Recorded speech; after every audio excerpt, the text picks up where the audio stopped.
మంది నిన్ను? ఎందుకు నువ్వు ఎక్కువ వసూలు చేసేసావా నీకు ఇచ్చిన దానికంటే అని? అంటే ప్రజలను దోచుకున్నట్ట ఇచ్చినట్ట? నువ్వు దోచుకున్న దాన్ని వెనక్కి ఇవ్వండి, అదేదో నేను డెవలప్ చేసేసి ఇచ్చానని చెప్తున్నారు ఆయన. అది ఒక ఎత్తు. రెండో పాయింట్ చూడండి, ఇంకా విచిత్రమైనటువంటిది.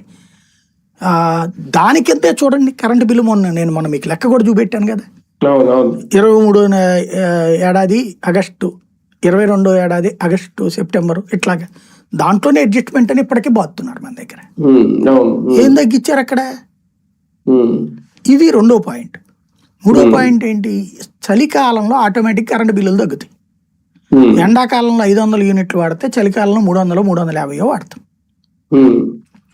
దానికి ఏం చేయాలి? దాంట్లో ఆ బిల్లు తగ్గితే అదుగుదుగు నేనే తగ్గించానని చెబుతున్నారు అనమాట. ఇది తప్పించి దీంట్లో వెరీ సింపుల్. నేను లెక్క చెప్పాను కదా, పైన 5,500 బిల్లు వచ్చింది, కింద 2,000 వచ్చినాయి, 4-5 కలిపేశారు. ఈ 4-5 ఏంటో నాకు లెక్క చెప్పు. 22 అడ్జస్ట్మెంట్, 23 అడ్జస్ట్మెంట్, 24 అడ్జస్ట్మెంట్ అంటున్నావు. అంటే అది నన్ను దోచుకుంటున్నావు కదా నువ్వు.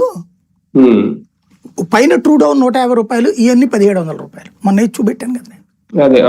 ఎవరికి చెప్తారు ఈ లెక్కలు? అంటే చదువు రానోడిగా, చదువుకుని పట్టించుకున్నటువంటి వాడికి.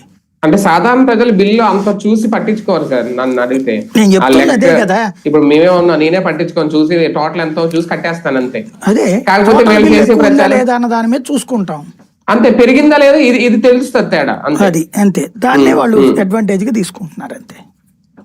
కానీ మేము తగ్గించేసాం 4 రూపాయలకే యూనిట్ ఇలా ప్రచారం చేసాం, తగ్గించారని అనుకుంటారు కదా. ప్రభుత్వం తగ్గించింది యూనిట్ ఛార్జ్.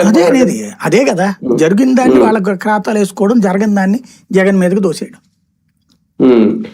రాయలసీమ ఎత్తిపోతల విషయంలో నిజంగా ద్రోహం చేస్తుంది ఇప్పుడు ప్రభుత్వమా, లేదంటే ఎలాంటి అనుమతులు లేకుండా ఆయన ఉన్నంతసేపు దాన్ని కొనసాగించి ఇప్పుడు ఆగిపోవడానికి కారణమైన జగన్?